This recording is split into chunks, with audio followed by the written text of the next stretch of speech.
I am Karen, a 42-year-old working housewife. My husband Archie runs the family farm with my in-laws. Our family consists of my husband, 2 teenage daughters, and my in-laws, making it a family of 6. I'm also involved working in the fields from early morning, assisting with vegetable sorting and shipping until evening. I handle most of the household chores as well. Despite our efforts, my husband doesn't receive a substantial income. And honestly, life is not easy. Living in the countryside, our house is large, and my in-laws often reminds us how lucky we are to live in such a ground house for free. But there's nothing good about the house being so big, except for the fact that it's difficult to clean. Moreover, my husband frequently goes out drinking with his friends on weekends, even though farmers typically doesn't have weekends off. As a result, whenever he is knocked out with a hangover, I am left with no choice but to take over his work. With his meager salary being spent on alcohol, I consistently express my dissatisfaction to my husband, which inevitably leads to fights. I often wonder why I ended up marrying into such a family, while looking at my husband snoring. However, the reason I didn't get a divorce is that I had nowhere else to go. My parents passed away early, and my brother and his wife currently live on our family home. Despite this, I found solace in one small pleasure: cooking with ingredients grown by neighboring farmers. These ingredients are usually unsellable due to their unconventional appearance, but their taste is excellent. So I make dishes and sweets using these ingredients and distribute them to the neighborhood. Everyone appreciates them, which gives me the strength to continue living with my difficult husband and in-laws. I have supported my husband for 20 years, reminding myself that even in the worst circumstances, we can survive here. This has been my daily life for a while, until an unexpected event occurred one day. To my surprise, a television crew came to interview us while we were working in the fields. It seemed to be a program about lunch at a farmer's house. My mother-in-law, thrilled, eagerly accepted the microphone. She then ordered me to prepare lunch and went upstairs to put on some makeup. I wiped the sweat off my bare face and prepared the table while my husband and father-in-law were being interviewed. The TV crew requested an authentic representation, so I set up the table as I usually would. I also added yesterday's homemade orange pound cake to the spread. Soon, my mother-in-law, wearing her favorite dress and bright red lipstick, appeared. Oh no! This table looks so rustic. It's embarrassing. Usually, we have a more glamorous setup. No, not at all. It's an ideal lunch, with plenty of vegetables.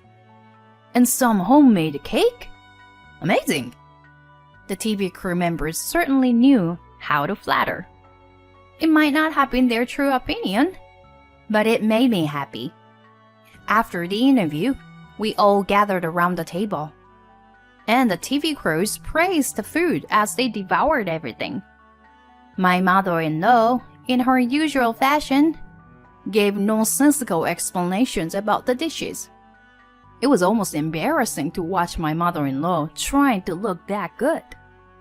After all the filming was over, the TV crew started getting ready to leave. At any rate, I'm glad it all ended without incident. It was great. Thank you, ma'am. As the staff members were leaving, they approached me and offered words of gratitude. Apparently, they knew from the start that it was me who prepared the food. Of course, I was happy that they ate all the food, but I was also very happy that they noticed my efforts. It warmed my heart for the first time in a long time. Half a month after the interview, the show was broadcasted on TV.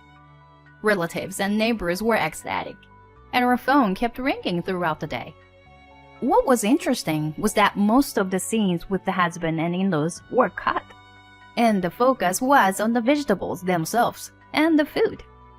Even so, they were snickering for a while at the fact that they had appeared on TV.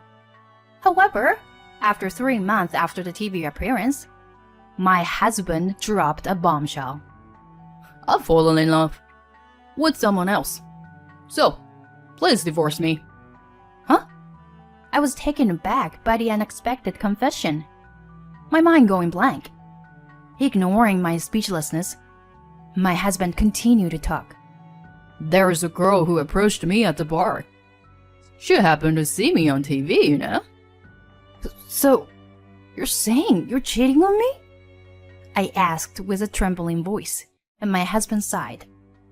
No, it's not like that. I mean, not yet. What do you mean? When I offered to date her, she said she couldn't be with a married man. I mean, isn't she great or what? So I want to respond to her feelings. I think it's fate. Don't you know how selfish you are? This is crazy. I was about to explode with my husband's stupid words. Then suddenly, my mother-in-law appeared and spoke up. Just get a divorce already. What? I've always thought that a woman like you doesn't suit Archie. Jealousy is ugly, you know? Give up. What? Jealousy? Plus, you're someone who can't even bear a son. It's obvious that Archie deserves a younger, obedient wife who can still have children. That's right. My father-in-law, who appeared before I knew it, was grinning and nodding behind her. In utter shock, I faced my husband, who continued. You can even take the kids with you if you want. What? I want to start with a clean slate with her. You... How dare you? I'll transfer the child support payments until they finish junior high. Even if they go to high school or college anyway. They'll soon be married off, so even tuition will be wasted, right? My husband arrogantly proposed the worst thing possible. Nausea overwhelmed me, and I fled from the house as if escaping. He could discard his blood-related daughter so easily. It's sickening, sad, and empty. What were the past 20 years of my life? But first, how do I explain this crazy situation to my daughters? No matter how I do it, I'm sure it will hurt my daughters. Above all, how will the three of us, my daughters and I, live from now on? Dizzy from the despairing situation, I involuntarily curled up in despair. Mom! My daughter shouted as they appeared. Oh no. Did they already hear about the divorce? I'm sorry, girls. Maybe it's all my fault, I replied in a voice that sounded as if it were squeezed out on me. Then my younger daughter, with tears in her eyes, said, Mom, no, it's not your fault. We don't need such a family. I don't care. Let's leave. My oldest daughter continued, rubbing my back. Me too. It's disgusting how Dad is excited about a younger girl. Grandma is the worst. She's been mistreating you for a long time. They don't deserve us. Let's just leave. Just the three of us. Tears welled up as I felt the support from my daughters. I felt a sense of pride knowing that they had both grown up to be kind and resilient individuals. Yes, I must protect them at any cost. That's what I need to do as their mother. I slapped my own cheek, holding back the tears. Immediately after deciding to divorce, I contacted my older brother and his wife. They scolded me in tears, saying they wished I had consulted with them earlier. The next morning, as I packed our belongings with the children, there was commotion outside in the yard. Curious, I peeked out from the veranda and saw a young woman arguing with my husband and mother-in-law. Could that be the future bride? Just as I was thinking that, the young woman turned towards me with a demonic expression and headed my way. I instinctively took a step back, caught off guard by the force of her momentum. Is that true that you're divorcing him? I don't know what he told you, but I don't like that man at all. Oh, hey, What? I was surprised by the sudden accusation from the person I thought was my husband's affair partner. My husband and mother-in-law hurriedly approached. Hey, Emma, what are you saying? Don't you remember when you said that I was cool? I never said that. I said I was a big fan of your wife, not you. I said that so many times, didn't I? I was momentarily taken aback by the unexpected confession. Then she turned to me and started to explain.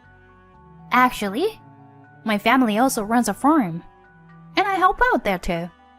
So I really admire how you can cook such a diverse range of dishes with the vegetables you've grown. I genuinely respect you, ma'am. Oh, that dishes? I prepared it, you know.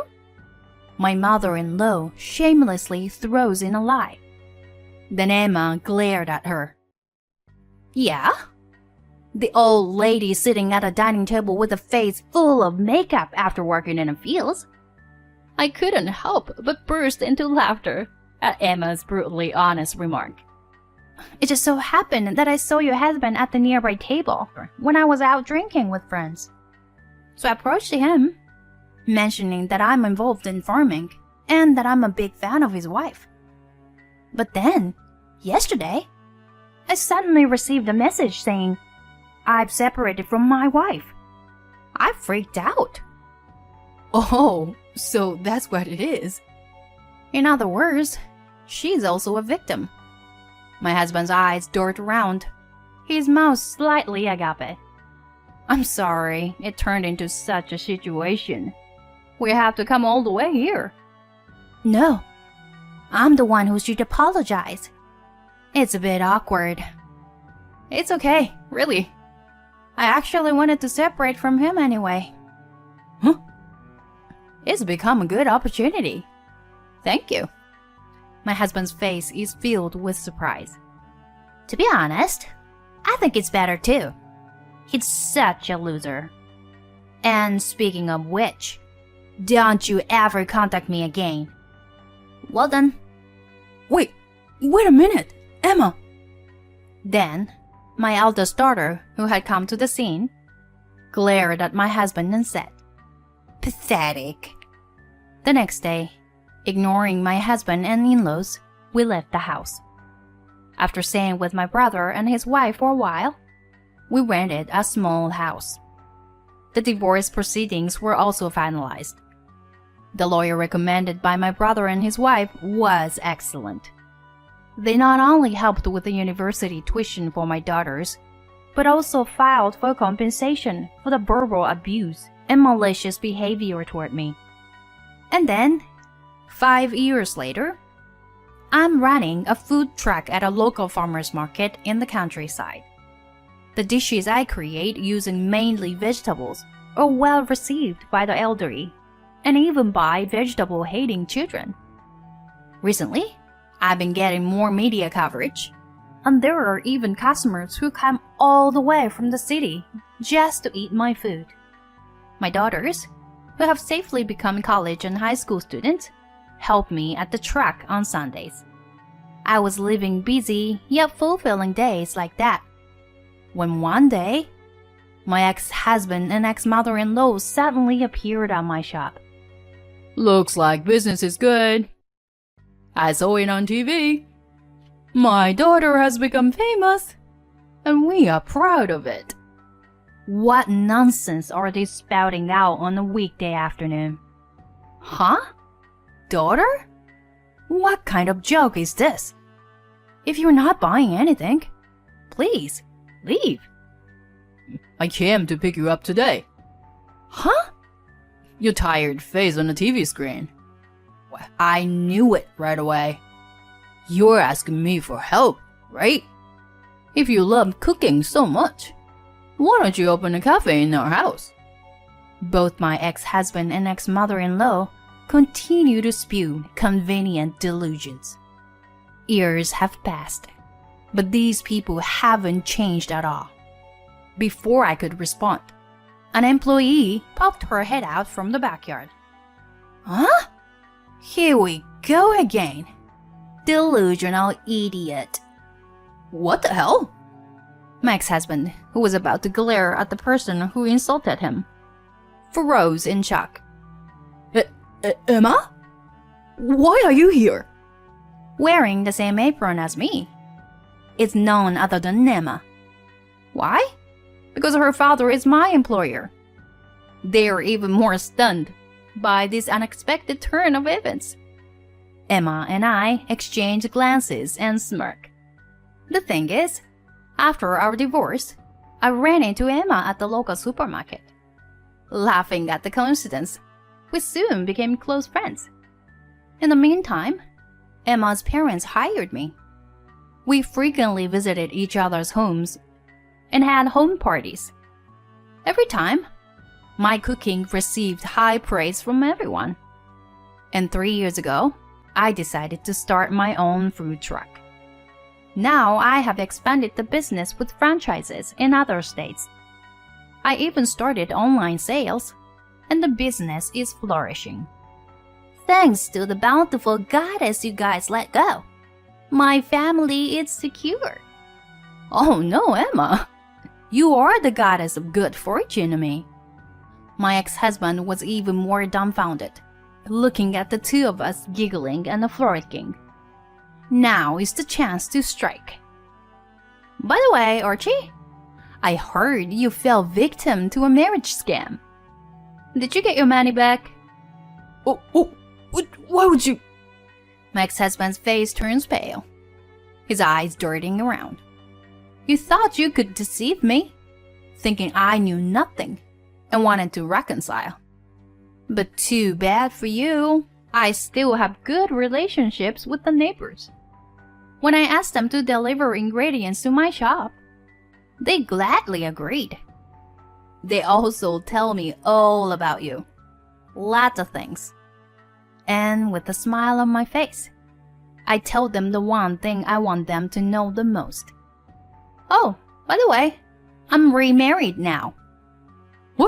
What? That's a lie, right? The subsequent lives of my ex-husband and in-laws were miserable. They couldn't repay their debts despite selling off everything, and now they were living and working on a remote farm.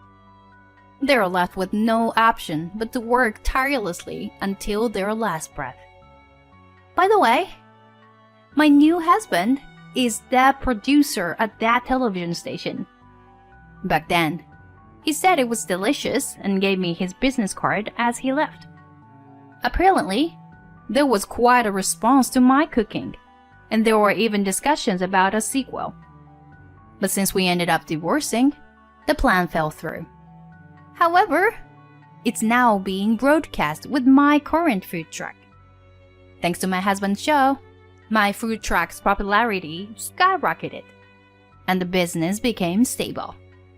If you live earnestly and honestly, there are people who recognize your actions. Life is not as bad as you might think. Hello, what would you like today? I continue to imagine the smiles that awaits at the end of my cooking, living in this place.